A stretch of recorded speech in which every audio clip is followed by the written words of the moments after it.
So thank you everybody for attending our third Public Information Center for the Fenelon Falls Second Crossing Municipal Class EA. My name is Juan Rojas. I'm the Director of Engineering with the City of Kawartha Lakes. And we have a panelist of our consultant, Dylan, and staff from CKL that will be going through this presentation, answering various questions, and then also posting it on YouTube later on today. So I'd like to welcome Dylan. So first, internal, we have myself. I'm again Director of Engineering and Corporate Assets for the City of Kawartha Lakes. We have Corby Purdy from the Engineering Department, who's the Supervisor of Infrastructure Design and Construction. We have Martin Sadowski, who is the Senior Engineering Tech on the project. And we have Ashley Locke, who is our Communications Officer for the City of Kawartha Lakes. I will pass it over to Dylan Consulting so they can do their introductions as well. Thanks, Juan, and good morning, everybody. My name is Rory Baksh. I'm a partner at Dylan Consulting and the project manager for the Fenelon Falls Second Crossing EA. I'd like to introduce from our side, Marilise Willemse. We also have Nathan Baker, also Ian Borsuck, and behind the scenes assisting with the logistics is Christopher Johnson. And again, my thanks for joining us on a very beautiful Saturday morning.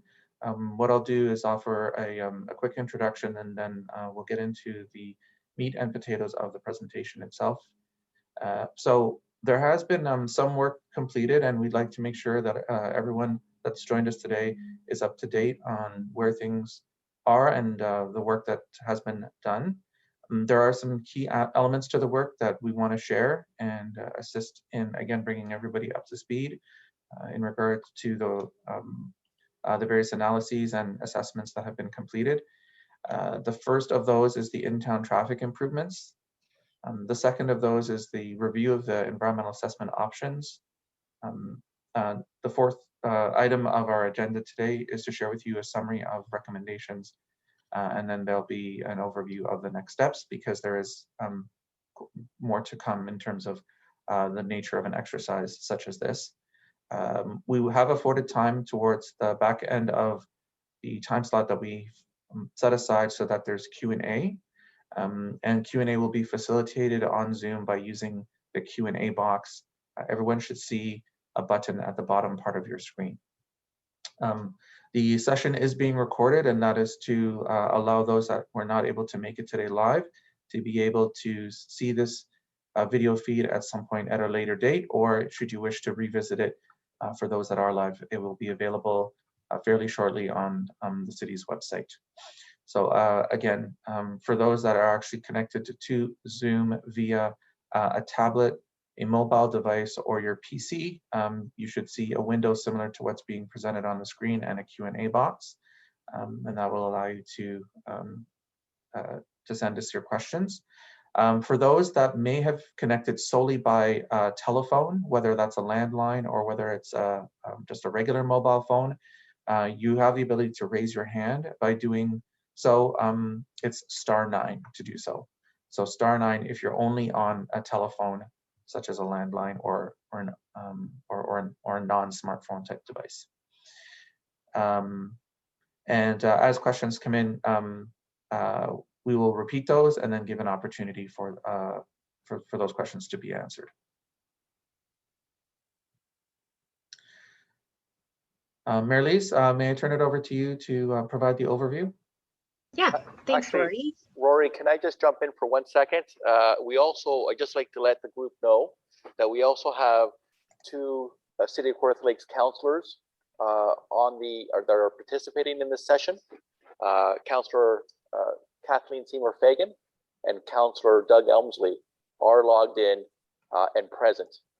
So I forgot to acknowledge them earlier. I want to rectify that now. Go ahead, Marilise. Thanks, Juan. Okay, thanks everyone. So I'm going to go through the presentation slides that we have for all of the technical information. I'd like to note a couple things right off the bat. We'll go through the work completed. We'll update everyone on the information around what's been heard in terms of consultation and feedback to date. And we'll present our preliminary recommendations. We've addressed questions in the that we've received in the presentation, and I want to say to everyone, I have received many questions via email. I've received them from through the city for those who have submitted directly to the city, and also through the Zoom invitation. When you registered, you could have submitted a question. We have received all those. We've shared them with the technical team. We're doing our best to address as many as we can within the slide content of this presentation. And then and any additional we'll go through in that Q&A. After this meeting, we're also going to be preparing a frequently asked questions or an asked questions list that we can share with everyone that addresses all those questions that we've received in. And we're going to make the whole thing public so that everyone can see the questions and broadly and the answers that are being provided on all of those. Again, the other element is that following this meeting, you're welcome to continue to submit questions or comments up until June 15th. You can submit after June 15th. It's just that we need a cutoff time to actually release the question and answer that we'd like to share with everyone. A summary report will be provided to Council that includes the materials that you're seeing today, as well as the summary of the input and the comments and questions that we've received. So, some of this content, many of you may have seen before in previous meetings, or you've already seen on the project website, but I will go over again to kind of make sure that all of those pieces are covered for anyone who is new today, recognizing that many people have commented that they weren't able or aware of previous meetings. So I want to make sure that they also get an equal opportunity to hear everything. So problem opportunity, this project has always been focused on the key issue of congestion in Fenelon Falls. So primarily the problem focuses around a backup that occurs right through the downtown, related to the bridge, but not specific to the bridge. The bridge is one element of that is the single bridge within the town of Fenelon Falls, but also the intersection at the south end of the bridge at the Helen and Lindsay Street intersection, which is projected to be at capacity by 2031. This also affects the Main Street experience. It affects businesses. It is a challenge for parking. And some of the issues are related also to land use. So there's the traffic that's moving through. It's also where the destinations that people are going to that are within town, particularly around that the south side of Lindsay Street and Helen, where the Tim Hortons and the Sobeys is. Some of the opportunities to address through this project that we've been looking at is to reduce the delays of the traffic congestion, improve that Main Street experience, improve the connectivity where possible, and support the downtown revitalization plan, which many of you are seeing implemented right now, and improve the relationship between land use and transportation, recognizing that those two really work in tandem. So what are the core issues? Traffic volume, there's kind of two pieces here. So there's traffic volume, which is the amount of vehicles that are coming through, and an increase in vehicles, particularly during peak periods, primarily between May and September, that relate with also all of the visitors that come to the area or seasonal residents. The other thing is the flow of traffic. So there's the volume, but it's also how the traffic is able to get through town. And as I said, that Helen and Lindsay Street intersection is one key area that causes some congestion and bottleneck. And then finally, the limited alternative routes that exist in the area. So in terms of those intersection issues, just to highlight some key elements. So as I said, there's at capacity at the intersection. So in terms of the operations of that intersection of Helen and Lindsay Street, that component is a major challenge. The land use that's associated with the turning movements that happen at this intersection is a key part of that. So the largest contributor to the traffic issues is the southbound southbound left turn from Lindsay into the Sobeys and Tim Hortons area. The queue lanes, so queuing lanes are those left turn lanes that allow for people to queue up to turn. There's not enough storage for vehicles waiting to turn, and there's significant queuing that causes that results behind that. And then that also blocks the through traffic. And then there's access control challenges. So for example, on the northwest corner, where you have the gas station, there's multiple areas or curb cuts where people can turn in and out, which causes a series of access control challenges when people are cutting across and trying to get in there. So what have we looked at? One thing that we've heard a lot of commentary back on is related to very specific details. And I want to be clear here, in the environmental assessment process, there's multiple levels to the study that's completed. And so far we're at that high level. So detailed studies have not been done yet. It's more the high level understanding of transportation and traffic issues, of overall environmental conditions. We're looking at aquatic and terrestrial conditions, but also looking at water bodies, water quality and quantity, so flood related. We've gotten many questions about that. We are looking at socioeconomic conditions, so properties, people, businesses, how people move through the area and how they use these areas. Recreation is also in there. We've gotten a number of questions about ATV routes and active transportation. That's also in there. Cultural heritage and archaeology, and technical design engineering. So under that side, we get the topography of the area. We look at properties and utilities and road and bridge design. So under the environmental assessment process, we look at a number of options. In every EA, we look at do nothing. So what happens if we let things be and we continue the way things are? So that is one of the options that's on the table, and given where we are in the study, is still on the table in the sense that we are not at a point of making a final recommendation. Improving local traffic operations, so looking within town in the existing network, what can we do? Expanding the existing bridge that's in Fenelon Falls, building a second in-town bridge, or building a bypass. And I want to caveat this with building a bypass or other bypass options that we could review. A number of questions have also come up with the routes that exist already that actually could be used as those bypasses and are used in some cases. So in order to do the traffic work and the transportation work to understand the issues, we did some studies. So we looked at streetlight data, and we've gotten a few questions on that. So streetlight data uses GPS and cell phone data. So when someone has their location on, or it asks an app asks on your phone to be connected to location, that information is anonymously shared so that we can track through the streetlight, can understand the movement patterns of users. And so those patterns of automobiles, the way we used it for this study is we looked at vehicles that are crossing the Fenelon Falls Bridge and where those are coming from and where they're destined to in terms of zones. So we don't look at exact location, like they're going to this shop or they're going to this house, but we break it up into a series of zones. So I'll show you that in a moment. In addition, there was traffic cameras set up to look at vehicle patterns. That was done in 2019, and that also informed some of the work that's been done. And then through that work, we found that most vehicle trips that use the bridge originate from within a relatively local area. So that's the area around Sturgeon Lake and Cameron Lake.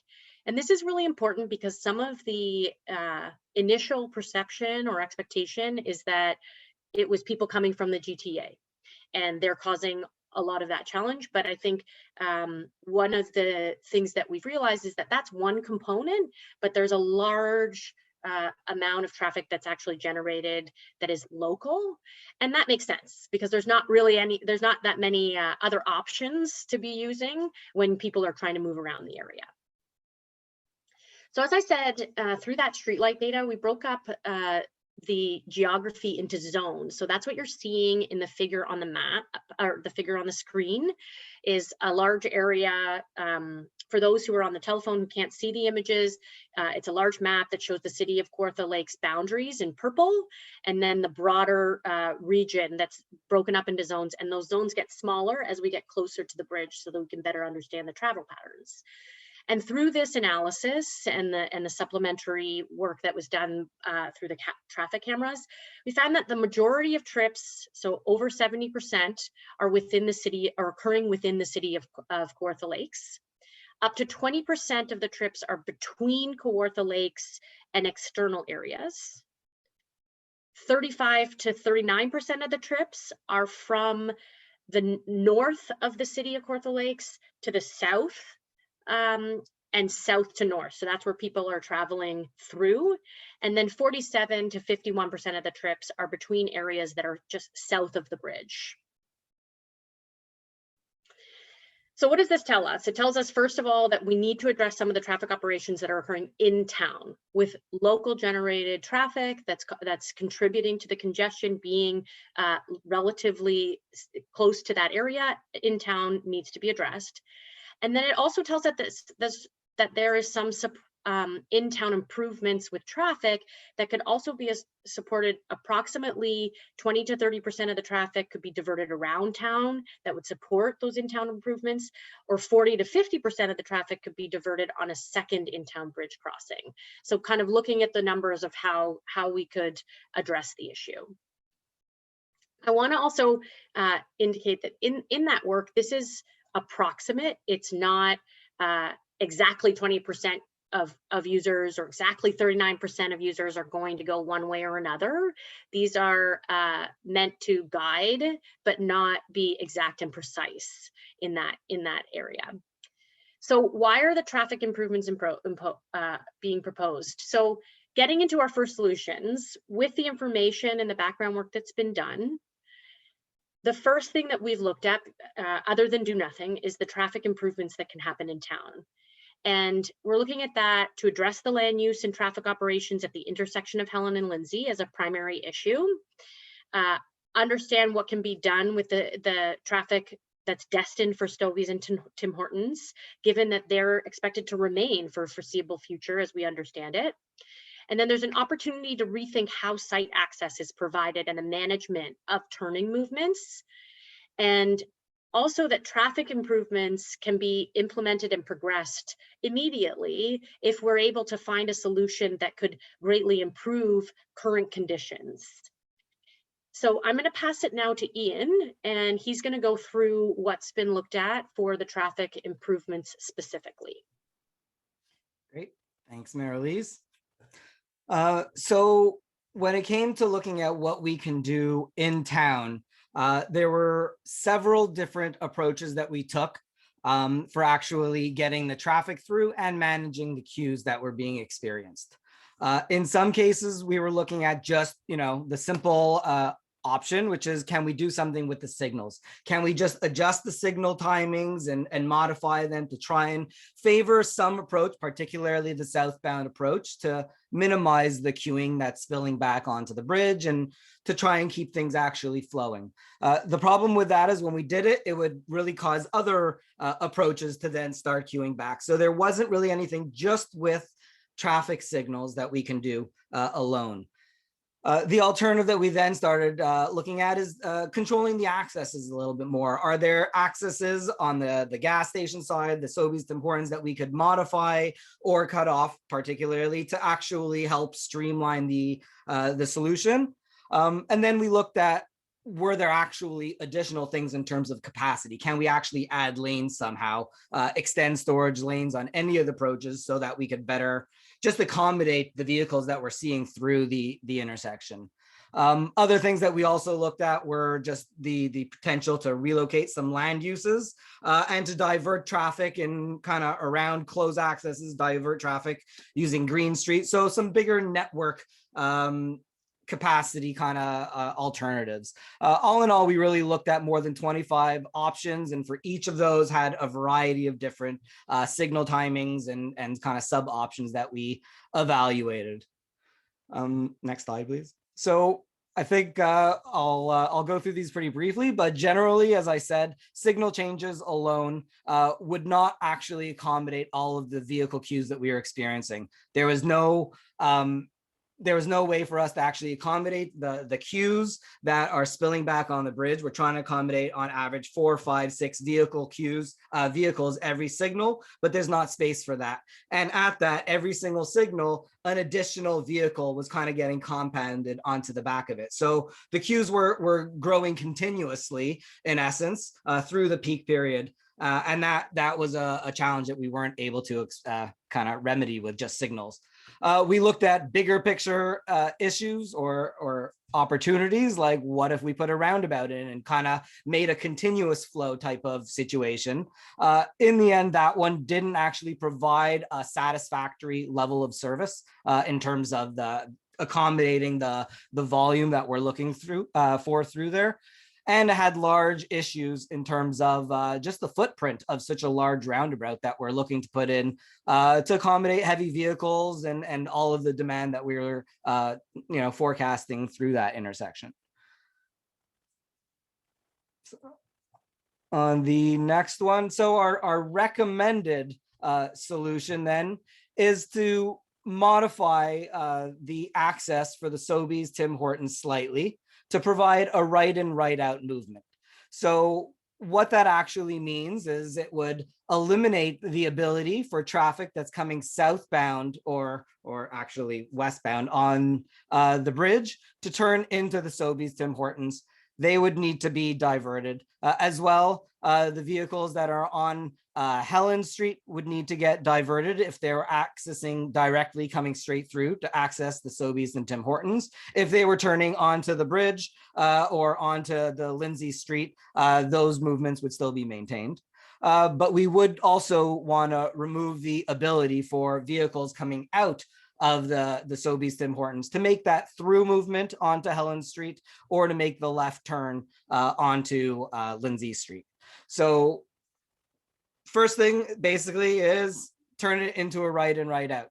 To then accommodate those diversions, what we're recommending is to put a signal in at Elliott Street. That signal would need to be coordinated with the Helen and Lindsay Street intersection, so they kind of work together, so we're not trapping vehicles in between. And then vehicles would be able to divert to an alternate entrance for the Sobeys and Tim Hortons off Elliott Street. For vehicles that were exiting, particularly the ones that are no longer able to go through from Sobeys Tim Hortons onto Helen Street or turn left, they would use the alternate access off Elliott Street and then go through the signalized intersection to undertake their movement. They could either, if they're going to Helen Street, they could head and make a quick movement, maintain that movement at the existing Helen-Lindsay Street intersection, or if they were just going on Lindsay Street, they would go from Elliott south on Lindsay Street and continue away that way. So all in all, this solution is able to accommodate all of the vehicle's demand, the queuing that is being managed in terms of all of the spillback. The southbound left turns, we can actually accommodate them a lot better at the Elliott Street intersection, just by, instead of having very short storage for them to turn in at the Sobeys Tim Hortons where they currently are. They have a lot more room to queue for southbound left turns. And then the intersection itself, we can accommodate a longer green phase of left turns because there's fewer competing movements. It's only a three-way intersection. So in that, we're able to get the vehicles onto Elliott Street and into Sobeys Tim Hortons in a more organized and streamlined fashion.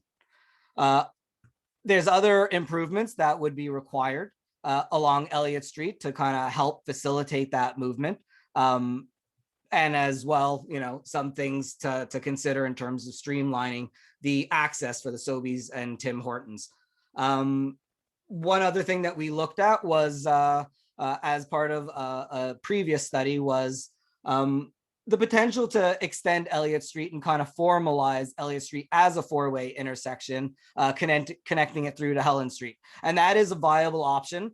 It provides similar levels of service as the option that we're recommending, but it does also have additional property and other requirements in terms of potential environmental assessments that would need to be done for that. So in the meantime, we're thinking that the recommended solution that achieves everything we're looking for is just providing the right and right out, but it doesn't preclude some of these other things down the line.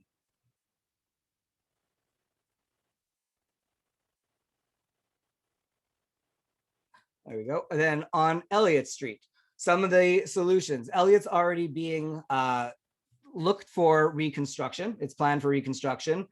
Designs have been put together that kind of look at a little slip lane to better accommodate some of the access and potential queue spillback from Tim Hortons.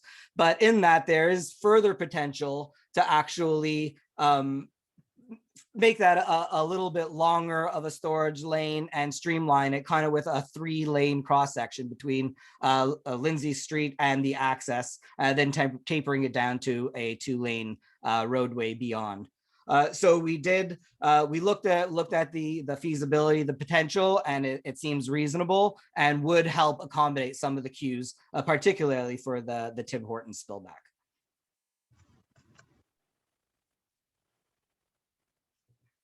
So all in all, when we package all of this together, what we would be doing is modifying the turning permissions at Helen and Lindsay Street to implement the right in, right out movement. Then we would be adding the signal at Elliott and Lindsay intersection, and that would be coordinated. We would then be improving the Elliott Street and rear access to the Sobeys, provide a queue lane on Elliott Street to help the Tim Hortons. And then for that, no additional EA would actually be required. That could all be done just with design and intersection reconfigurations. There would still be design for the intersection and road improvements that still need to be undertaken. And then further work, if can be discussed in terms of potential for additional accesses onto Elliott Street for the other businesses in the area. Great, thanks, Ian. We're going to go into the other options that have been explored. And I think one thing in terms of the comments and the questions that we've received to date to point out is that there is no solution other than do nothing that has no impact on someone. And so even with these in-town traffic improvements, we recognize that this would be a big change for both the people who live and are residents on Elliott Street, and also all of the people who are used to the travel patterns and the connections that already exist, that this would require adjustments and would have outcomes for various people in different ways.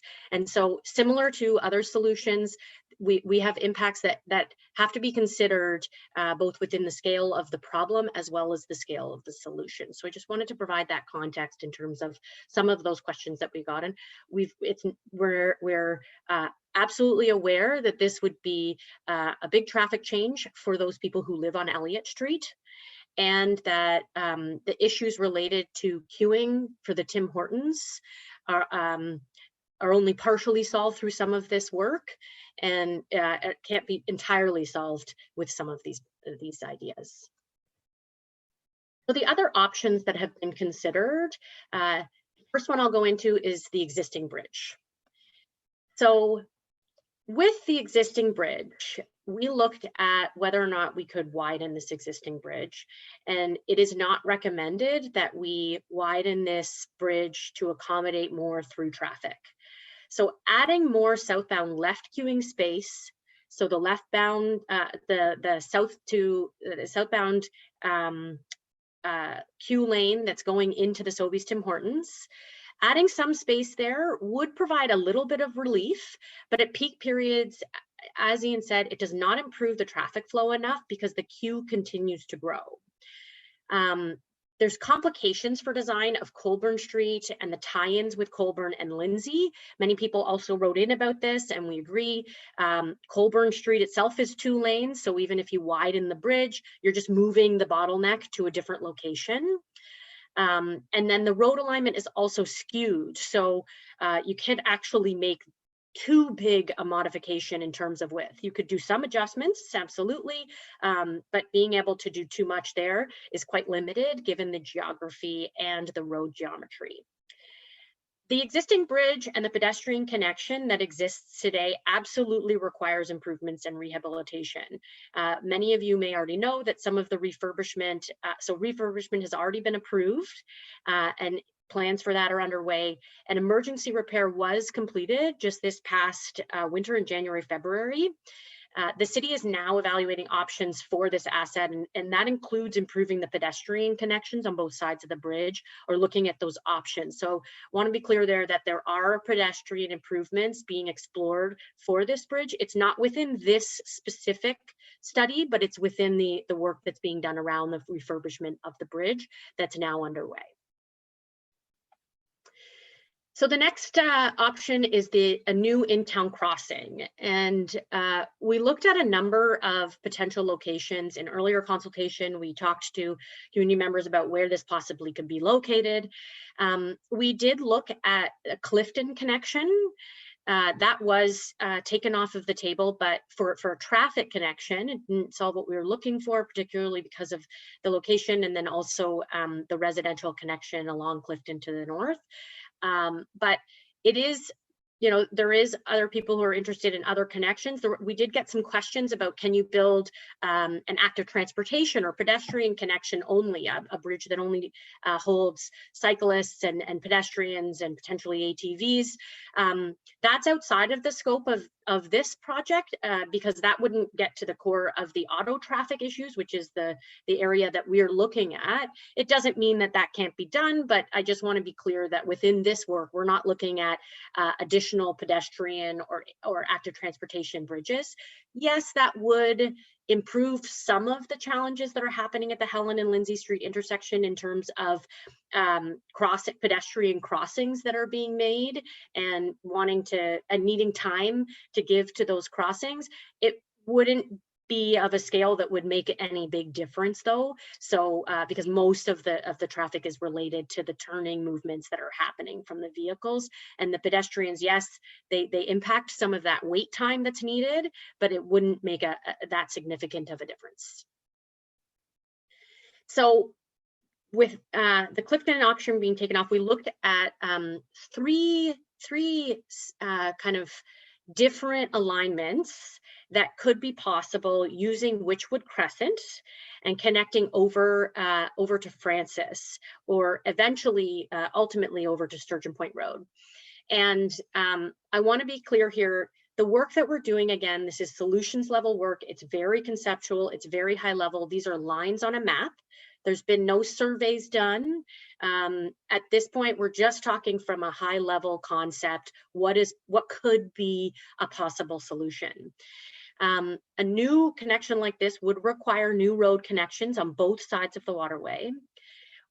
Given the topography, the general understanding that we have of the topography and being there, but also what we have in the existing mapping, we likely need two bridges or a bridge and an overpass due to the grades and the elevation of Francis Street. So you get over there, given that there are limitations of what can be water work in this is a national heritage site and is protected by Parks Canada. Being able to figure out the span of the bridge may actually require an additional bridge or overpass at Francis Street. And there's multiple impacts to properties, the environment, and the existing communities in this option. That's also true with the bypass option that we've looked at. In this one, there are some more properties that would get impacted in this scenario, but generally, yes, there's overall environmental and community impacts. This does also have the highest cost of all the options. The estimate based on these high level examinations is somewhere in the 15 to 20 million estimate, but ultimately we're talking tens of millions of dollars on this. This does provide the greatest relief to existing traffic concerns. And so that's one thing to consider. Ultimately, right now, what is being suggested is that we're not recommending an immediate implementation of a solution like this to go forward. The need currently in terms of the traffic problems that are in town doesn't justify the scale of a solution such as this right now. We do recommend future review as growth is confirmed. So we have gotten questions about whether or not our work has included consideration of growth. We've included the consideration of growth that is approved within the growth management planning within the city, as well as approved applications. I want to be clear that there have been questions about applications or concepts for growth that are floating out or are being explored, including a plan on potentially on Juniper, on a lease. These are not approved, and we don't make decisions for projects of this scale without these approved development and growth that is approved growth. That also includes, if for anyone who's aware of the Fenelon Trails project that's located on Sturgeon Point Road. If these do come online, that would need to be considered in the planning of a new in-town connection. But for now, given that those aren't approved, they aren't included in the scenario that we're looking at. And it is something to watch, and the city is aware of this, and it's something to keep tabs on. The other thing about growth is if it actually gets approved and comes online, you actually get growth dollars to pay for something like this that you don't have right now without any of those approved projects.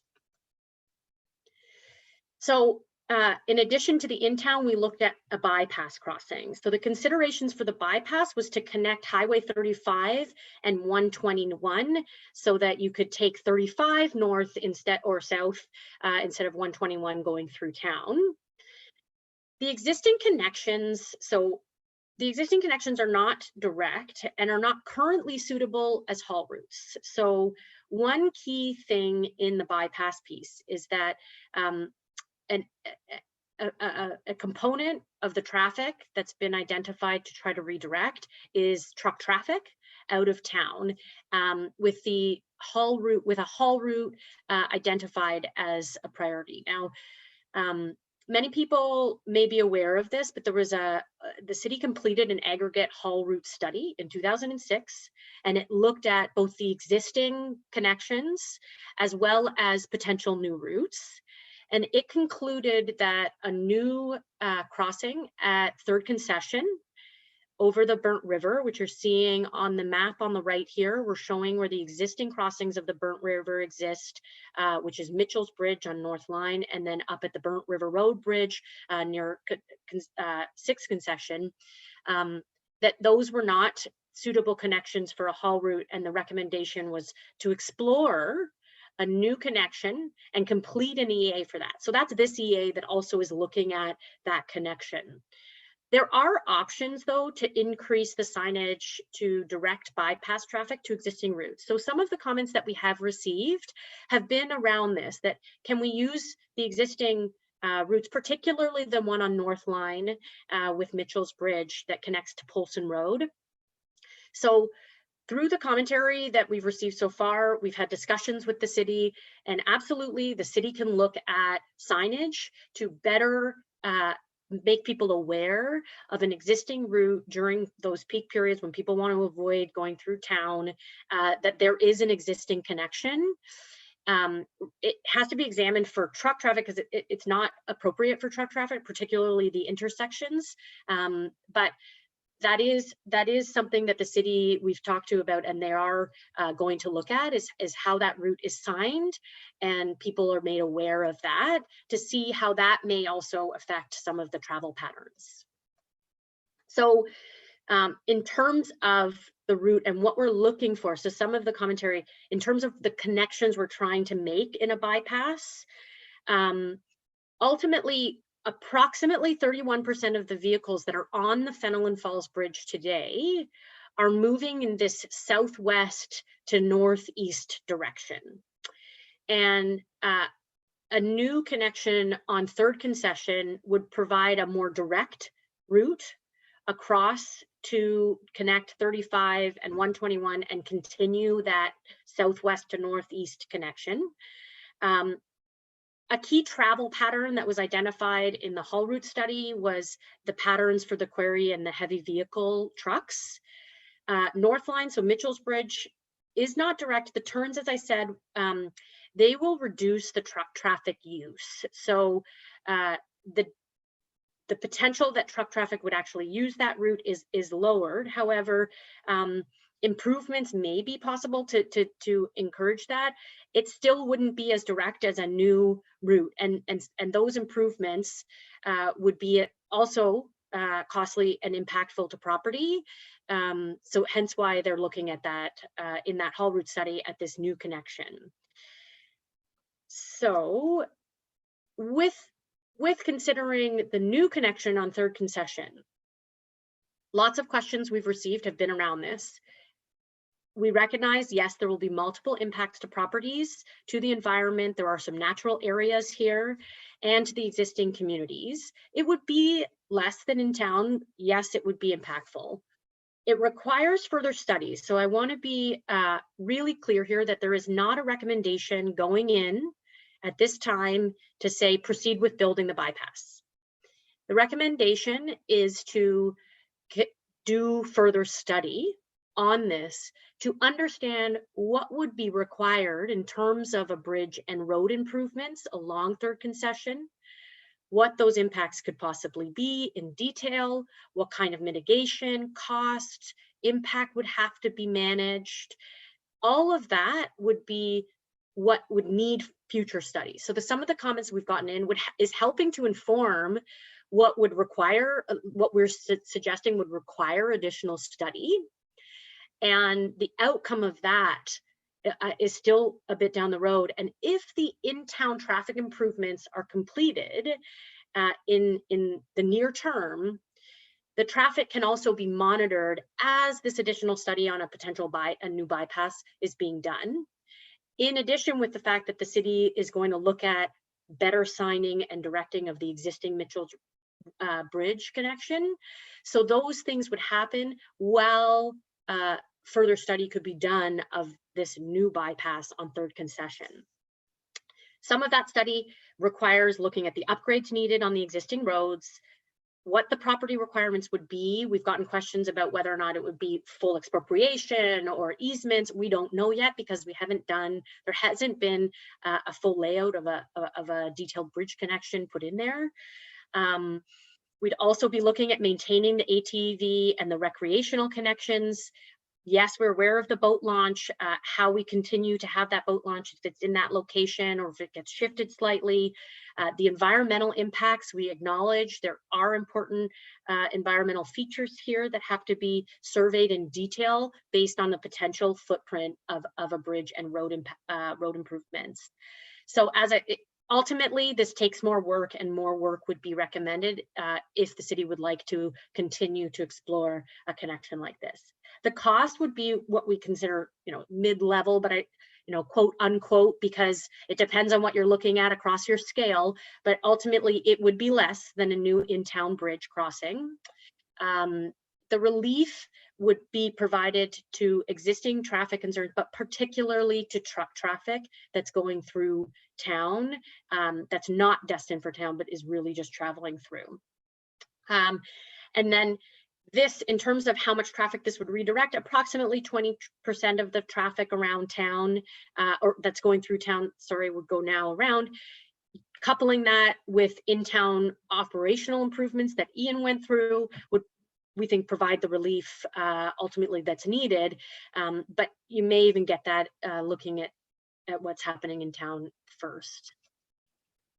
So some questions on this. This is on the figure that was shown, that as it shows the various environmental pieces that need to be addressed and property pieces that need to be addressed through this further study of the bypass. This is, again, a conceptual figure that highlights the potential properties that could be impacted. This is not precise by any means, but we know that property impacts need to be further explored, including that boat launch, the natural environment, terrestrial as well as aquatic, The noise and air quality that has been brought up, absolutely, in further study, and in an EA process, that is something that has to be studied in detail and looked at in terms of those offsets to surrounding sensitive receptors, which would be the residences. The boating, navigable clearances, people being able to still use that river and move back and forth. The road connections, grading and sight lines, that's been brought up. So we understand that there are various slopes that already exist, particularly on the east side. Those grading, that needs to be looked at in detail. There is no survey yet of this area. So again, next steps would include looking at a survey. And then the minimizing the floodplain impacts. So we have to look at the floodplain. That's what you're seeing in blue on the figure here. And that has to be further explored to understand what kind of bridge design would be needed so that there's not additional flood impact to any of the existing properties. And then the Victoria Rail Trail, which you're seeing there on the right, yes, we are aware of that and maintaining the connections, but also safety in terms of the speeds and the topography here, both in the winter and in the spring, and all seasons would have to be explored through that additional study. So what are we saying here? So high level cost comparison, ultimately in town, as I said, would be the most expensive, approximately 1.5 to 2 times more expensive than a bypass. Bypass would be less expensive than the in-town crossing. It would still have great expense in terms of dealing with the property impacts, mitigation, etc. And then traffic improvements would definitely be the least expensive options, the traffic improvements that Ian went through earlier for the operations at Elliott, as well as Helen and Lindsay Street intersection. So what have we heard? To date, we have had 2 public meetings. This is the 3rd Public Information Center. We've had 2 stakeholder meetings, and we've presented to the Committee of the Whole. We have heard concerns from folks about previous meeting notifications, and that notifications, so notifications were provided to properties that were within any of the options. Our understanding is that people either may have missed them or didn't get them, or it wasn't clear potentially of what was being specified in those notifications. I want to reiterate, this is not the end of consultation. The city has done quite a lot of consultation in terms of the municipal Class EA process and what's required. There's quite a few more meetings that have been had beyond what's actually required in those regulations. But we recognize that people are saying they haven't been consulted enough, particularly around the bypass. This is not the end of the consultation if the bypass was to proceed to further study. Under the municipal Class EA process, that study would be a class, what's called Class C or Schedule C study, which does include additional landowner, community, and stakeholder and agency consultation before any final recommendations would be made on any design, as well as how the impacts would be mitigated or compensated. So I want to just make clear that that consultation is not ended if that bypass was to continue into further study. That is also the same, sorry, for a second bridge in town. If a second in-town bridge is carried forward in any future way, it would also be a Schedule C process and would also require additional consultation and review of the designs and the impacts and compensation or mitigation. Through the consultation we've had to date, including the emails we've received over the last little while, people have also called me, the conversations that we've had, there's absolute mixed support for all of the solutions and a wide range of opinions. This is a challenging project in that, as I said earlier, there is no solution that has no impact on anyone. In the do nothing, it still has an impact because all the people that are experiencing the traffic congestion would continue to experience, and it would continue to grow and potentially further affect businesses and other operations that are happening in town. We have heard lots around concerns on impacts to residences, to properties, to quality of life that exists currently in areas where bypass or new in-town bridge would be located. Concerns about air quality that includes dust, noise, vibration, wildlife, flooding, road safety in terms of sight lines and grading and winter, ice conditions, etc. Recreation, a lot of the areas, you know, this is a beautiful area of the province and lots of people come here for recreational reasons. We have heard that. So we are listening, and that is being documented, and we are trying to respond to that through through the work that's being done. We've also heard concerns with the changes at Helen and Lindsay Street intersection and the increased use of Elliott Street. We understand that those would also be impactful to different folks that are experiencing the traffic conditions now in town. Further concerns about the Tim Hortons traffic and the drive-through queuing. We recognize that the Elliott Street layout that you would have seen in the previous slides may not have the queuing length required, or that people see as required for that area. We know that that does generate a lot of traffic. What we're looking at within this project is what the city and what we can control and do something about through the solutions or options that are available within the city's right-of-way and transportation system. There's continued conversations. We've reached out to the Tim Hortons and Sobeys, have had initial correspondence. There's been correspondence. We will continue. The city will continue to consult and to try to reach out and find out different ways to manage that. There is a desire to see the existing bridge improved. As I noted, that is happening. The city is committed to that refurbishment, and there's further review of the asset being undertaken right now. And there's interest to see better utilization of the existing crossings of the Burnt River Bridge, as I noted. Again, through the input that's been provided, the city's going to explore the signage of that Mitchell's Bridge and further look at that. We have heard concern about emergency response issues, not just emergency response, but what happens if something happens on the bridge that exists today. It's the single connection. That has been something provided to input provided to us by the community. We have there has been consultation with the city, has talked to emergency services. It's not an issue that's been identified by them, but we do want to acknowledge that there is concern that is there, that risk is there. And there's an interest to see more study and progress on a future second bridge in town in order to be ready for the growth that could be coming. So with that, what are we going to recommend? So ultimately what we are suggesting, and we are going to be taking the input that we're receiving now as well into these recommendations, but further study of a bypass solution to assess the impacts and look at what how those could be mitigated and if those could be mitigated. The Schedule C municipal class environmental assessment process, that's what this acronym MCEA is. That work is needed for the bypass to assess impacts in detail. It's important to note that since we began this project, that process has changed. So the additional study that's required wasn't originally part of the process. It's now in the process and will have to be completed. And that was changed by the province most recently for all bridge projects across the province. In terms of the in-town improvements, we are putting forward a recommendation to complete those in-town improvements at Helen, Lindsay, and Elliott Streets. And then with those improvements to monitor the traffic from those improvements and see how that may influence recommendations for the other solutions. Also to complete the existing bridge rehabilitation and improve pedestrian connections. The city is going forward with that. To continue to work with the Tim Hortons and to reach out to the Tim Hortons and the Sobeys to address their on-site traffic circulation and access improvements with the Elliott Street connection and new lights. That includes working with the Sobeys on that the access point that would happen around the back side of the Sobeys.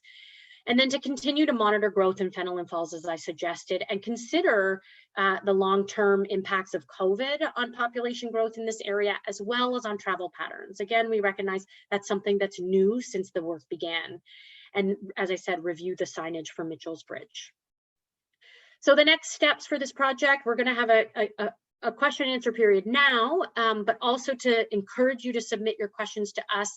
I've got our contact information up here for the emails that you can send us questions to. And we, as I said, will be posting a frequently asked questions or an asked question sheet up on, it's a few pages up on the project website. and circulating that to those that have shown interest. And then ultimately, we will be providing a summary report to council with recommendations to be confirmed through council. So that's the end of the technical presentation, and I'll hand it over to you, Rory, now to help facilitate the question and answer period. So actually, Mary Elise, if I could just jump in for a second.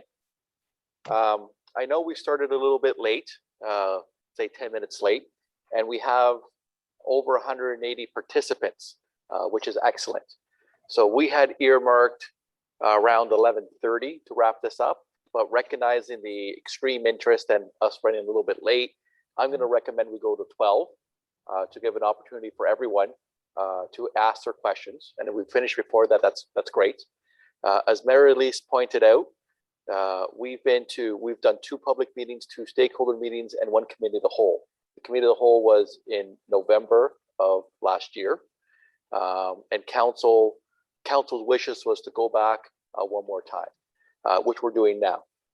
This is still not the end of the road. We will still need to bring back a report to council, which is also a public meeting, and deputations can be made there.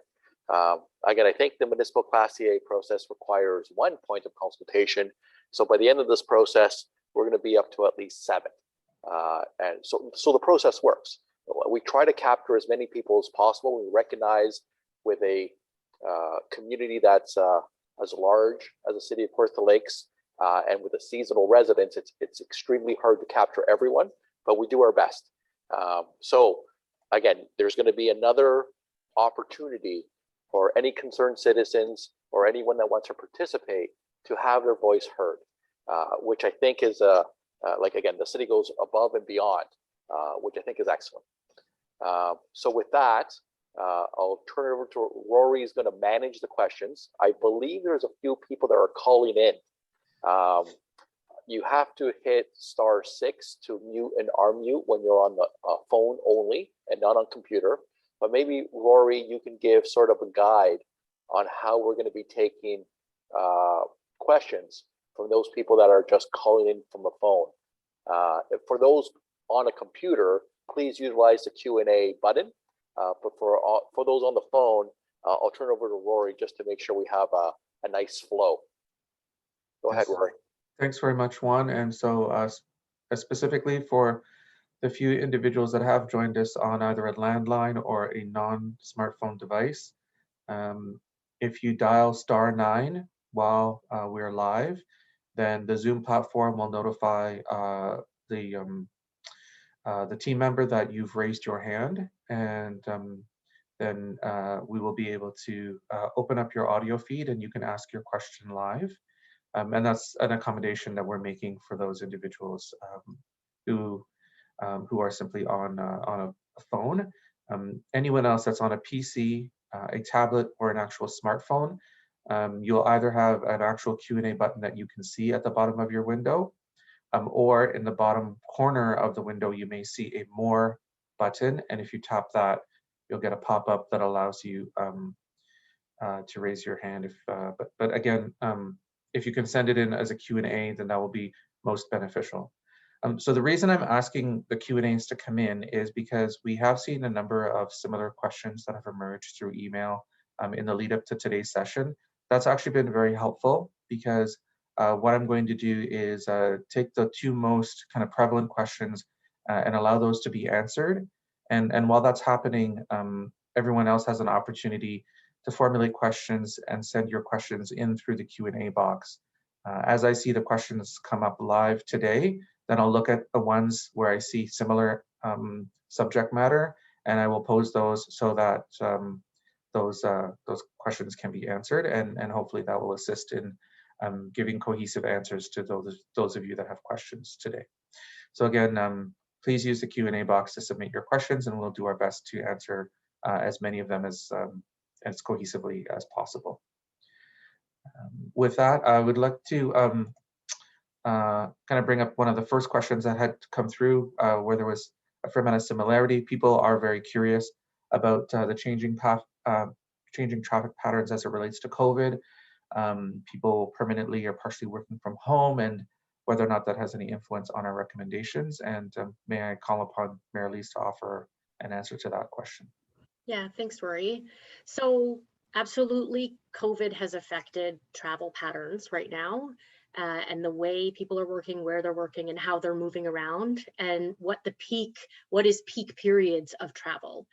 At this point, we don't know, whether we're looking at Fenelon Falls or anywhere else, what the long term may hold. However, every 5 years, the city of Kawartha Lakes does a road review and updates the 5-year plan. And the next one is going to commence in 2022. And that looks at current traffic patterns, that looks at the traffic patterns at that time. So that will include an exploration of the traffic patterns that will reflect some of the outcome of COVID patterns.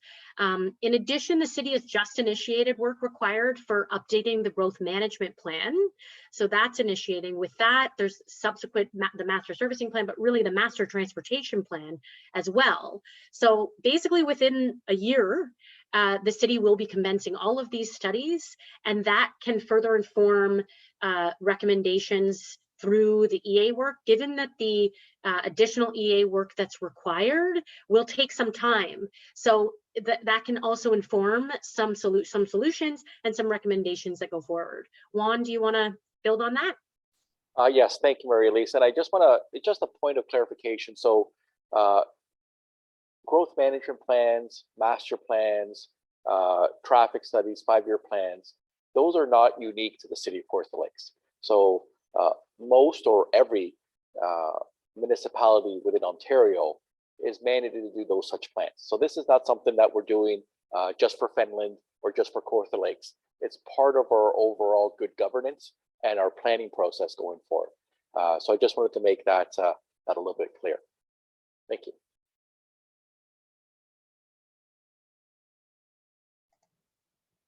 Thanks for that, Mayor Lise and Juan. The second question that I had that, again, comes from questions that we've received before we went live today is in regards to the proposed in-town traffic operation changes and how much of the congestion will be eliminated. And may I ask our senior traffic engineer, Ian Borsek, to offer some commentary on that, please, Ian? Yeah, for sure. Thanks, Rory. So implementing the traffic solutions that we're recommending would have an immediate impact in terms of improving the flow through the town. And not just that, the way the analysis that was done was also looking at forecast 2031 conditions, and at that time the recommended solutions provide adequate capacity to accommodate demand well to 2031. In terms of accommodating the queues as well, which was one of the big concerns that we had noted with the current configuration. Sorry, just to add to that, for traffic improvements or road reconstruction, I'm going to call it.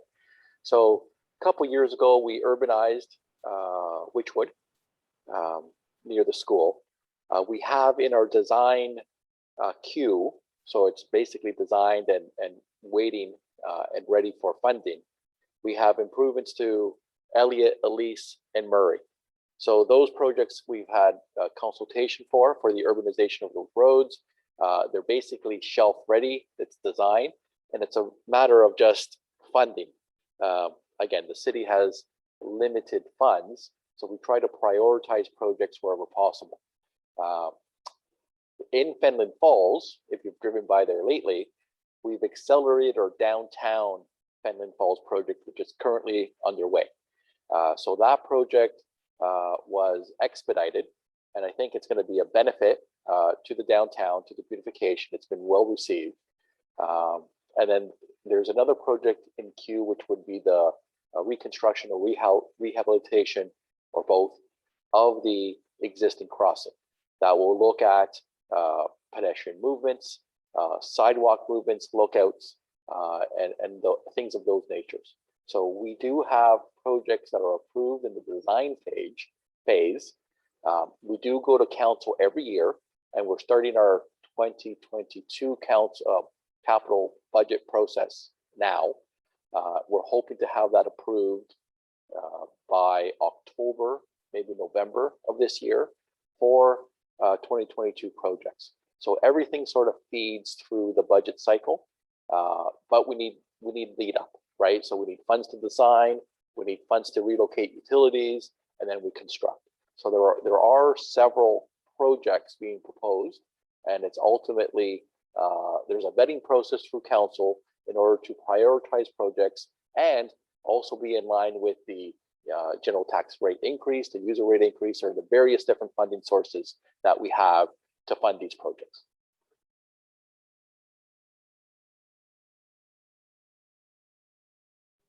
Thanks very much, Ian and Juan.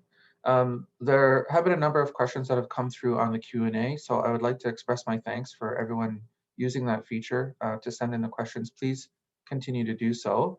A number of them are substantive in nature, and so I'd like to acknowledge that we will get to that. There is one on notification, which I feel is fair, given where we are in terms of the juncture of the project, and a sense that this feels like the first time many of you may be hearing about this. I'd like to call on our Senior Environmental Assessment and Consultation Specialist, Mary-Lise, to answer the question, because the work from the day that we started to where we are today has taken a bit of a transition in terms of the focus of the prevalent opportunities, and I think it's beneficial to speak to the approach to engaging with the public and how that's also been transformed over time. May I ask you to comment there, Mary-Lise? Thanks, Rory. I'll also, Martin, if you're able to add in just about how, just the notifications that did go out. I think we have heard the concerns about notifications not getting to property owners that would be within the potential footprints of these projects, or would experience some of the impacts of those projects, and acknowledge that our understanding of what was mailed out directly to residents was received or either directly dropped off at properties or at residences. How those were understood, we recognize, has caused some challenges for people feeling like they didn't know that this was going to impact them, or that they didn't know that this was something that really they should be attending due to some of those plans. However, there is a commitment to continue consultation in any of the solutions that go forward. So I think that lesson learned, we know that people got this notice, and I think important to make clear is we got input about people not being notified, or we weren't hearing very much from certain communities, and hence why these notifications I think were much more effective for this specific meeting. And we're seeing that in the participation today, and that the efforts that were made to communicate and notify people on this project, on this meeting, will be reflected again in future notifications for upcoming meetings, and that the contact list is continuing to grow now that we have for this project, that notifications will continue to be shared through. Thanks very much, Mary-Lise. I appreciate the comments on that one. The next question that I'd like to pose, I believe, is best handled by a member of staff. Many of you in listening to the presentation today have picked up on the challenges of the Helen and Lindsay intersection because of the nature of the land uses that are in the area, which draw a lot of traffic to them. And specifically in your comments, you have made reference to Sobeys and Tim Hortons. And I've seen questions that are quite similar in terms of, does the city have the ability to relocate anything of that nature? And again, I'd like to perhaps give staff an opportunity to speak to the challenges of relocating existing businesses under these circumstances. Juan? Thank you, Rory.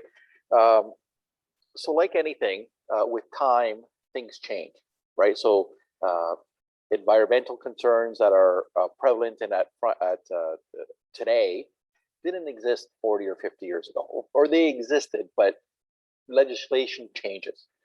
Same with planning. the way we do planning now is drastically different than how we did it 50 years ago.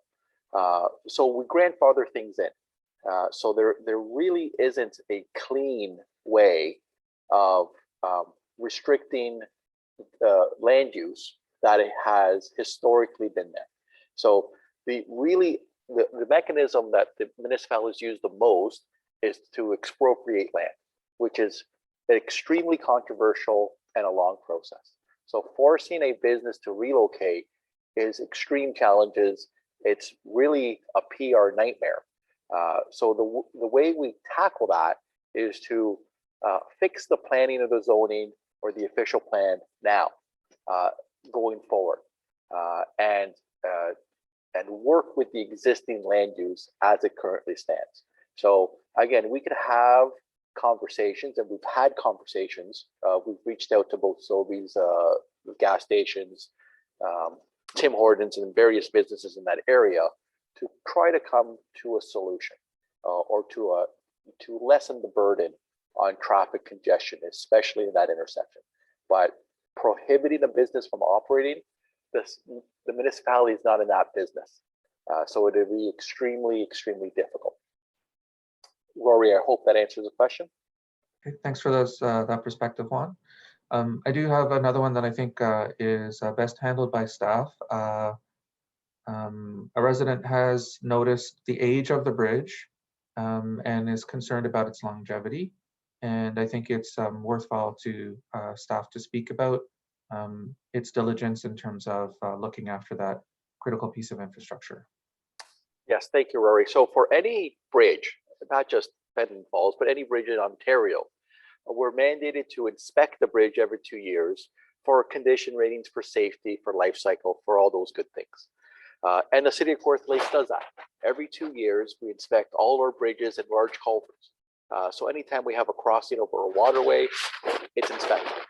The last inspection identified some concerns on the bridge, and we wrote a report back to council, and then some repair this January, February, which was completed very successfully.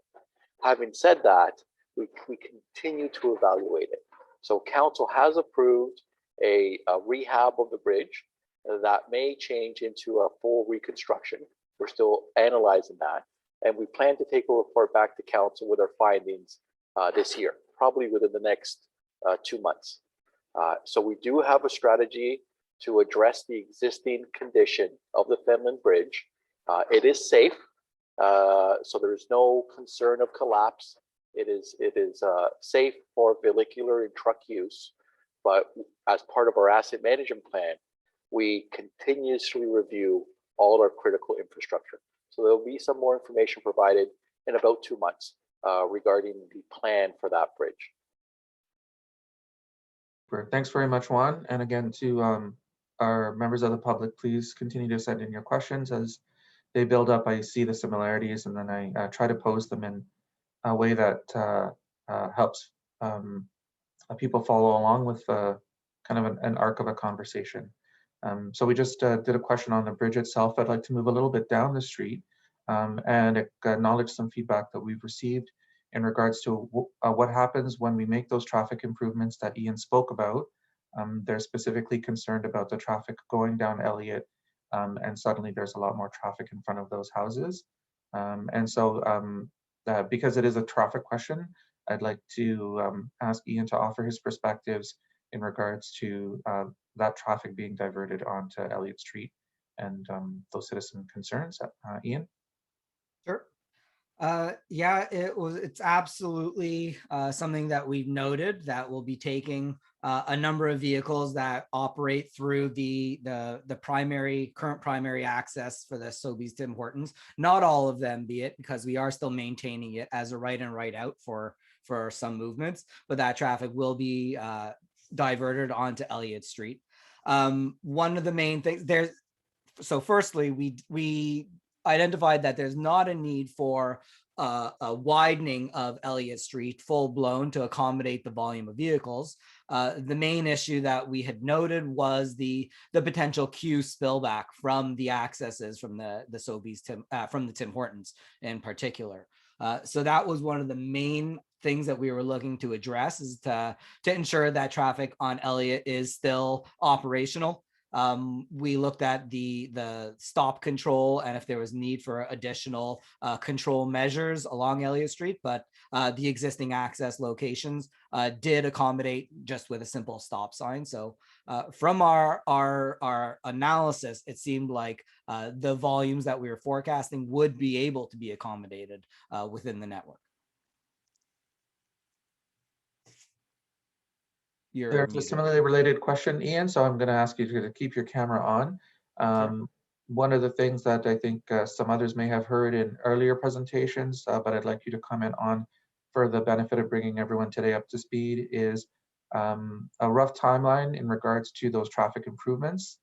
We are recommending those traffic improvements, and we know it's going to assist with traffic movements through that corridor. And what we've said, it buys us a bit of time.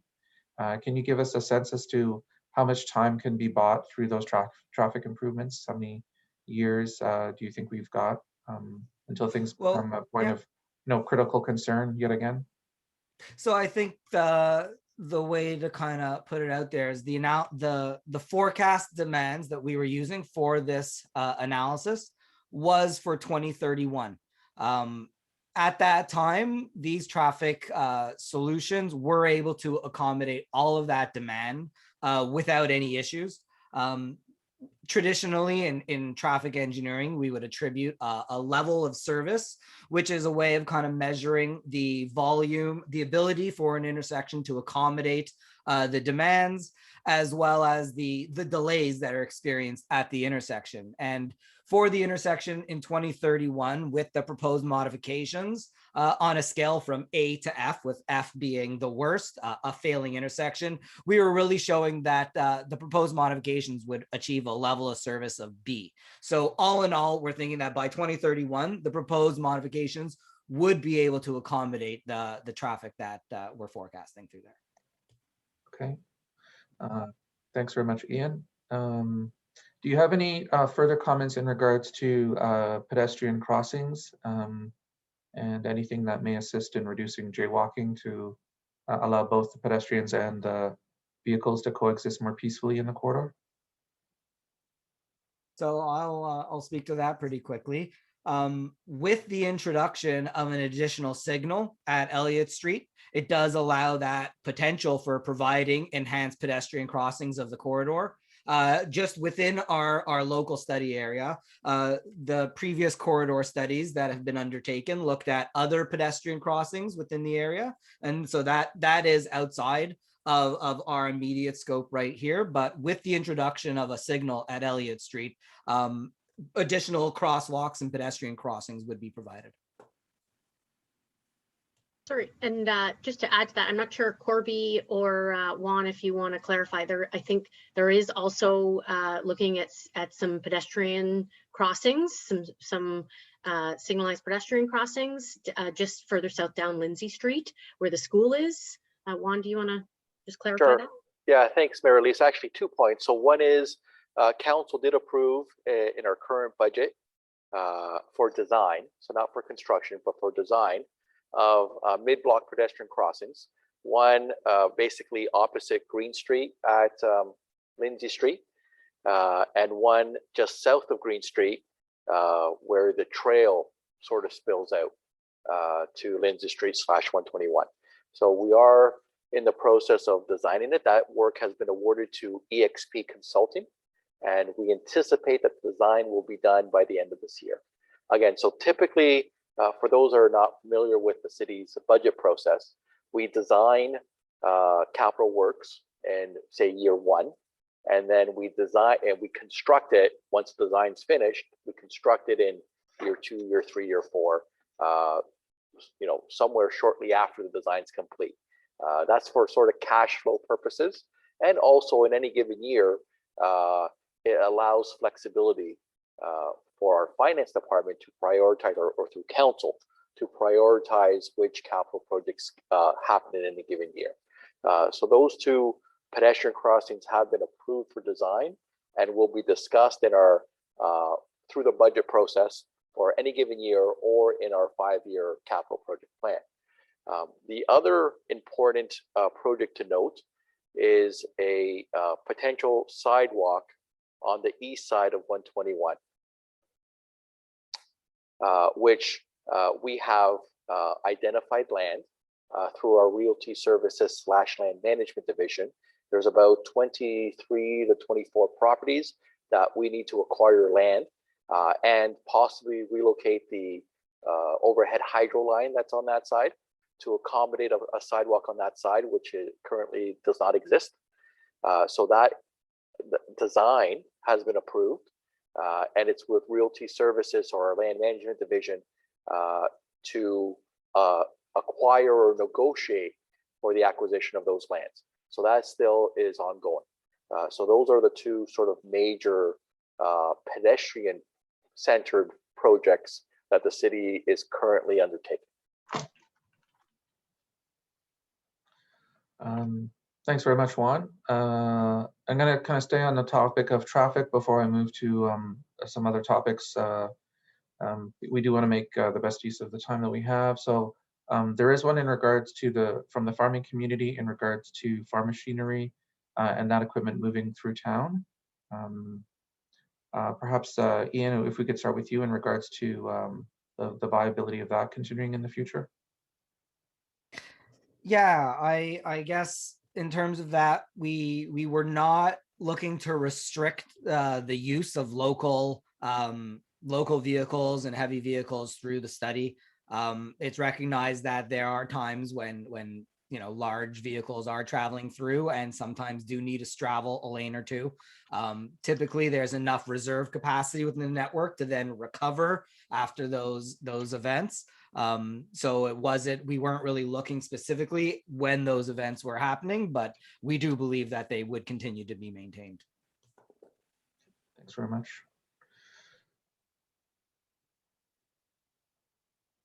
All right. So perhaps we can kind of take a look at some of the questions that are coming in regards to the concept of a bypass. Again, with an underscore that the work at this time is really midway in the formal environmental assessment process that would be required in Ontario, and that there isn't necessarily a firm recommendation in regards to a bypass. It's simply an arrow pointing us into further study of that as a particular option. There was a question in regards to using the Mitchell's Bridge location. Perhaps Ian, if you would like to start and offer a perspective there, again, recognizing that there would be much further work to come in the future in regards to assessing any bypass. Yeah, in terms of talking about the Mitchell's Bridge and its ability to accommodate the diverted traffic, we did look at that. It is a potential. It's a possibility. It exists now, so as we're saying, it's kind of looking what we can do in the interim to kind of make the best use of that bridge and encourage vehicles to use that, particularly the heavy vehicles, if the design parameters are met for them. In terms of travel time benefits, we were looking at a bunch of different options from where you come, where you go, and there were still significant benefits for the haul for the heavy trucks. When we look at travel time benefits, a lot of the time, an individual vehicle may not seem so significant, but when you actually compound that and the cost of time for hauling and the resources that it actually becomes quite expensive, a little bit of delay. And so we were forecasting, up and over 10 minutes of difference in travel time between the Mitchell's Bridge crossing and the potential Bunt River crossing at 3rd Concessions Road. Okay, thanks very much, Ian. There has been a question in regards to sharing of the slides, and I'll just take the opportunity to remind everyone that yes, the material will be available on the city's website. We are recording the session today, and that will also be available for viewing by those that were not able to attend, or if anybody present today would like to go back and revisit the presentation or any aspect of the Q&A. The next, before I do that, I'd like to turn it over to Juan. Juan, I think you have something to share. Yeah, just a reminder for those of you that may have jumped in a little late. There is, our intent was to have this live on YouTube at the same time we're doing this presentation. We ran into some technical glitches, so we are going to put it on YouTube. It won't be edited, so you'll see on YouTube the exact same presentation. It's just not live streamed. So give us until Monday for that. So it will be there. Just again, for those who might have joined late or tried to go on YouTube and not find it, it will be there early next week. Okay. There has been a question in regards to the overall growth in Fenelon Falls. And I have personally done work with the city planning department on a variety of growth issues. So in a slight kind of turn, I'll speak to that one. And so you are correct, is that there are opportunities within the village for additional development right now. And the city does have plans for there to be further growth in Fenelon Falls. Those longer term plans, unfortunately, are tied up in a process at a tribunal called the Local Planning Appeal Tribunal. It will take a number of months, if not perhaps a year or so, to move through that process, and then a better picture will be known in regards to the longer term growth of Fenelon Falls, and in particular new development happening in kind of the suburban fringe area, where development currently comes to an end.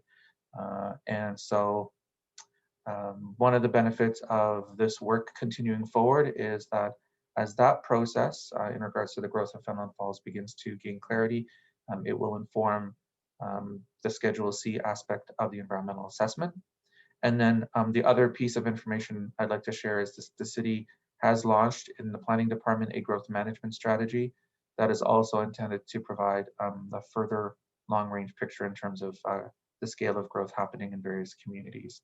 So that too will also have outputs that will begin to emerge, and ideally will be integrated with the Schedule C aspect of this study as it continues to move forward.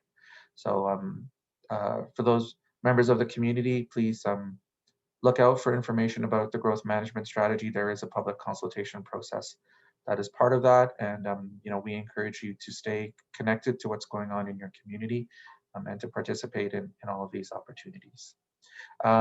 Since I'm kind of on the topic of future work and what's happening in town, I'd like to put this next question from our citizens to Mayor Lees, and it's in regards to whether or not there's still room to study further an in-town crossing. There's an interest there. Mayor Lees, can I put that one to you? Yeah, thanks, Rory. The answer is yes. This EA, the way an environmental assessment works is it doesn't mean that the solutions that don't get carried forward will never get carried forward. It just means that in the time that study is being done at that time, it may not be recommended. It does not mean that you can't further explore that at any time, including before the EA gets finalized. You can go back. There's no rules about once you make one decision, you can't return. So you can go back within the current EA that's being done, or in a given period, in a couple of years, or in a year, or in 6 months, in a week, it depends on what you want to do. You can revisit some solutions.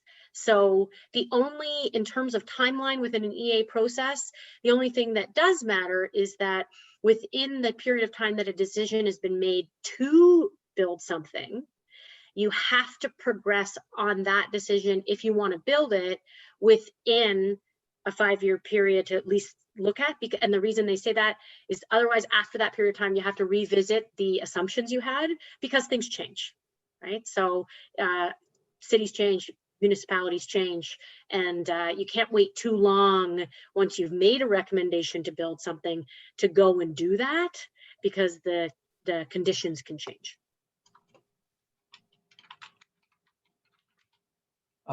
Thanks very much, Mary-Lise. I appreciate that perspective there. I think it's fair to say, because this is a municipality, we've received a few questions in regards to the cost of this major infrastructure, irrespective of its location. And may I ask a member of staff to comment on how a municipality goes about paying for these types of large-scale infrastructure to help people understand that better? Juan? Thank you, Rory. So again, through the budget process, we identify, our long-term capital plan, our 5-year capital plan, and we try to cash flow projects so that they're evenly spaced out within our 10-year plan, let's say. So there are different mechanisms of funding. So again, the general tax levy, which is your property taxes, we apply for grants from either the provincial or federal government. There's a federal gas tax that is eligible for transportation-related projects. There are development charges if it's growth eligible. And there's debenture finance, which is basically a loan that the municipality has access to. So for projects that are longer in duration, so once you build a bridge, it's there at least 80 plus years. So for those projects that have a long life, typically most municipalities would debenture it because several generations would benefit from that asset. So that's what most municipalities do. The decision on how to fund it is ultimately up to council. The City of North Lakes would make staff would make recommendations to council on how best to fund a project such as this, and then it would be discussed at council. We would get either endorsement or direction or reevaluate once we get council's input, and then move forward. So that's generally how things are approved in the city, and more often than not, bridge projects, because they have a long life, are debentured finance, but that can change given who is in council at that time.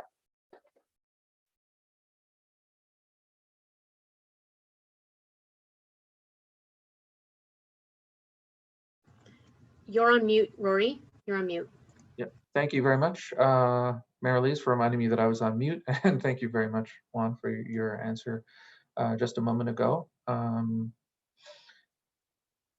We do have some questions that I think are useful from a perspective of what would need to be studied as part of the work going forward. And it is in particular as it relates to traffic. So may I ask Ian to offer a perspective there on the presumption work has to continue forward through a Schedule C. What type of traffic analysis and monitoring you think would be suitable at this early stage of the game, so that a fair evaluation at that level of thoroughness could be concluded through the Schedule C process? Yeah, absolutely. So what we would probably be recommending is the monitoring of the current or the recommended in-town improvements, so that we could ensure that the improvements are actually having the benefits that we're anticipating. In terms of the third concession road, additional traffic data is still required there. We do have some data that's available through previous asset management studies and count loops and stuff that have been undertaken. But looking at the actual intersections, further data would be required in terms of what are the actual traffic movements at some of the crossing roads, at North Line, and at the intersections to highways on either side. So there's still some additional data as we pursue further environmental assessment and study of that road to confirm how the design and how the intersections would actually be configured. Okay. Juan, I think you would like to offer some further perspective there. No, just a point. Just want to make a comment. It's 11:43. I know we're going to go to 12 o'clock, and I see that we still have 120 participants still with us. So that's excellent. We will still go to, 12 o'clock. But I just wanted to give an opportunity for maybe both our counselors to maybe jump in and comment at this time.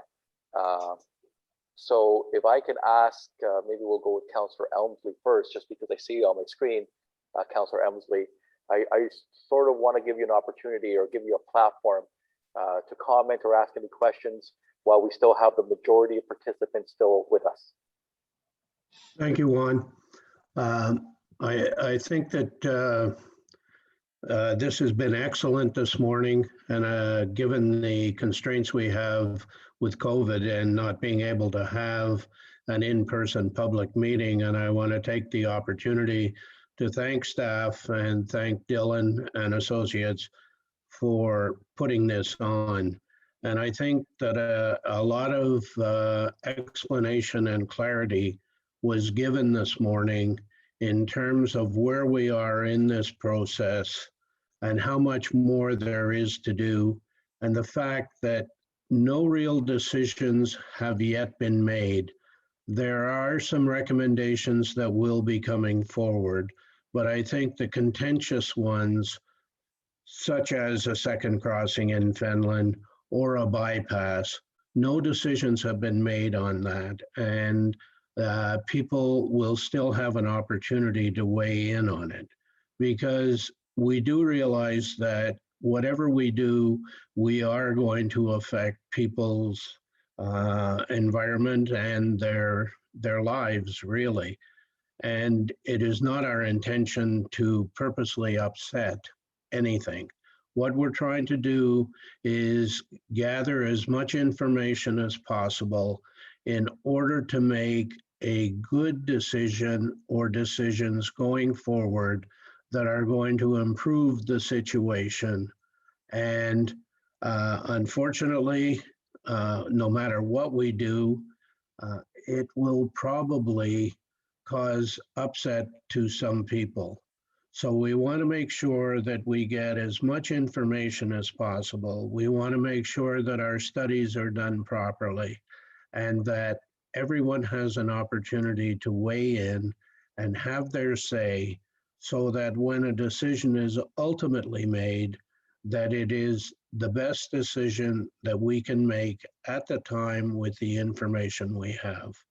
So I won't belabor the point, but thank you again to staff and to Dylan for doing this morning. And we will still be taking questions and comments as we go forward. And certainly, as Juan has said, there is an opportunity for people to do deputations when these things do come to council at the committee of the whole, probably later this year. So thanks for the opportunity, Juan. Thank you, Councillor Elmsley. Councillor Seymour Fagan, if you want to use this a couple minutes, if any comments or questions you may have, I'll turn over the platform to you. Yes, I do, Juan. Thank you very much. So thank you to staff and to Dylan, but I'd also like to thank the residents and the constituents of Kawartha Lakes, because this is their lives that it's going to affect, if it is at all. I think that we really need to look at things like redoing the traffic at Sobeys and Tim Hortons first. That should be the first step. Then we should look at signage. We already have a route around the area. Instead of upsetting everyone, instead of upheaval of people's lives, let's try these things first, and then we go from there. Instead of spending also thousands of dollars on more studies. So I think steps need to be done, but look at the ones that are not going to impact cost-wise and impact our residents first, because this is very stressful for people who, you know, this is their home and they don't know where this is going to go. So, you know, I think that we should be very cautious in our steps.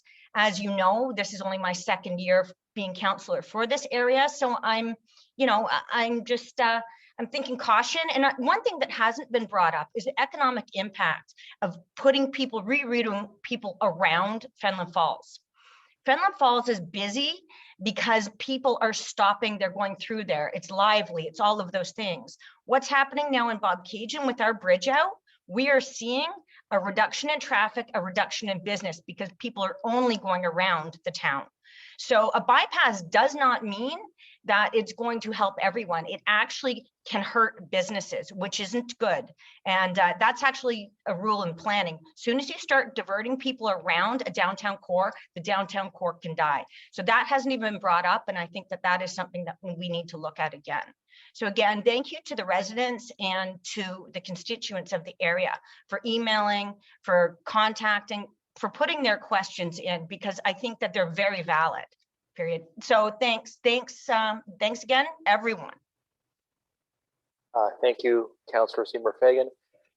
So it's 11:49. We have about 11 minutes left. So I'll turn it over back to Rory just to wrap up or hopefully maximize that time with some more questions. Yes, please. We can do as much as we're able to do with the 11 minutes we have. Please continue to send in a few more questions using the Q&A box. I really do appreciate the questions coming in.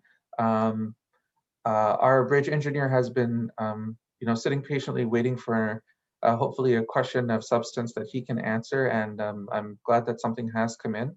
Now, again, it's prefaced by saying that there is no formal decision in regards to a bridge at third concession. What we're saying is that an arrow is pointing to the potential for further study, and if that proceeds, then it will have to be studied in full. But I think it's a fair question to ask at this time because of the nature that that corridor, that's a very, very large floodplain in third concession, and what that means in terms of thinking about a structure that has to go in or near that floodplain. Nathan, can I ask you to share your perspectives on the challenges of doing a bridge in an area where we have flooding concerns? Yeah, for sure. So this certainly we would need to look at the full area of impact there, and anytime we do the bridge design, there's a hydraulic component that we would obviously consider, which we rely heavily on our other disciplines for that. So we've at every structure, the primary thing we're considered about is making sure we don't impact hydraulics, and then also for the navigation component, which is pretty significant here as well. So placement of any substructure components like piers and abutments and how that would impact the flows, that would be looked at by our hydraulics folks. So it's certainly something that we complete in conjunction with many disciplines here. Okay. Thanks for that, Nathan. So in any further type of detailed study, there's a lot more technical work to be done, including flooding was we recognize a significant issue. Mary-Lise, I believe you perhaps wanted to add something. Yeah, if I can just note to explain for folks how some of that works is you would be required to do modeling of the floodplain and of the flood area, and the modeling, like Nathan and his bridge team works with the stormwater hydraulic team. They take bridge designs, model out what the results could be, and then it's an iterative process that they would go back and forth on to figure out what the impacts potentially could be and how to deal with those.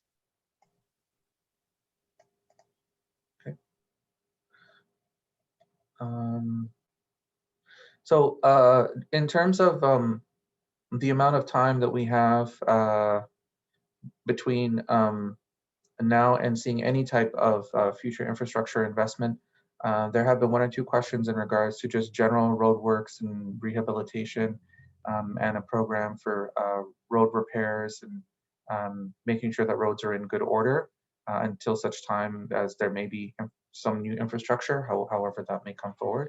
I believe staff have a good handle on the program of road upgrades, and if there's any perspectives on what may be coming in the future, regardless of this environmental assessment, I think citizens would appreciate having an understanding of that. Juan, would you like to illuminate that subject? Sure. Actually, it's pretty good timing for that question. So we have a couple capital projects. So we have a project to reconstruct roads. We have a project to resurface roads. And we have a project called Life Cycle Extension. So all those programs are approved yearly on our capital budget. So for the reconstruction and the resurfacing, the list is on our website. For the life cycle extension, this is where we improve the road because we don't want to keep filling it with potholes, right? So it is not a full reconstruction or full resurfacing, but we recognize that some roads need more attention than just routine maintenance. And again, we call that life cycle extension. That report is coming to Committee of the Whole on June 1st. So that is on the website. The report got published on Wednesday of last week or this week. And the staff has recommended a list of roads that are eligible for life cycle extension funds. That will be coming to council on June 1st, or sorry, Committee of the Whole on June 1st. So we do have a process. We also have a 5-year roads plan that feeds our overall roads management strategy. That's updated yearly, but we do an inventory of our roads every 5 years. So every 5 years, we essentially drive all the roads for condition rating, so not for maintenance. So we drive the roads for maintenance weekly, but every 5 years we do condition rating, structural adequacy, life cycle management of the roads, and that feeds into the 5-year plan, which is going to start in 2022.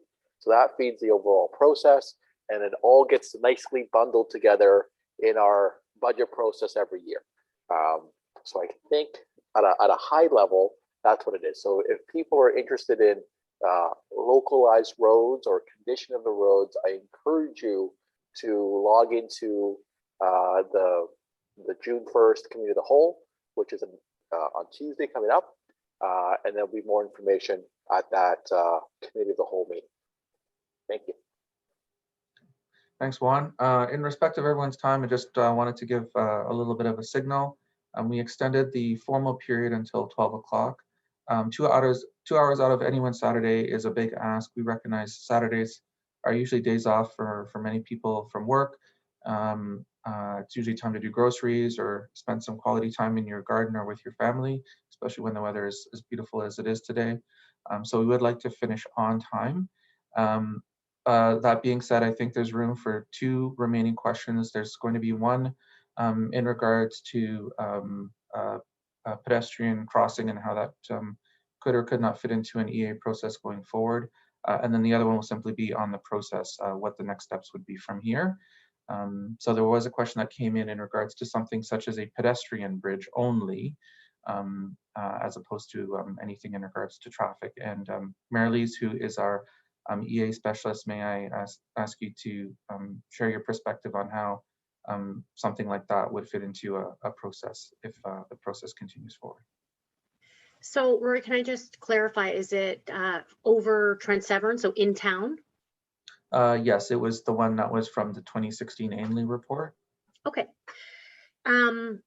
So with a pedestrian bridge only, given that this is an area that is governed and overseen by Parks Canada, it would require EA work.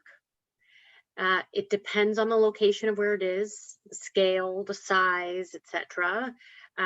We are not within the scope of this project looking at doing that. again, kind of similar to one of the previous questions, it can be looked at. Just because it's not in this project doesn't mean that it can't be explored. Right now, we haven't been given direction to put that within this project. That would be up to the city and council to direct us to look at. But for now, the key thing is that yes, there would be some EA requirements. There would have to be some coordination with Parks Canada on that. And it's not being brought into this project. My understanding as of right now, it hasn't been part of that work, and further direction would be required to do that. Yes, just to add to that, Mary Elise, there are engineering is one of many departments within the city of Kawartha Lakes.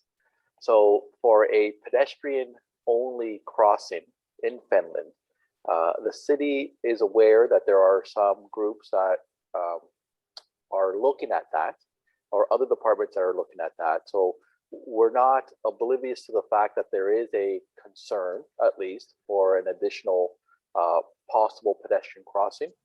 Other elements of the city are looking at that. We just can't share that information in this forum because it's outside of our scope.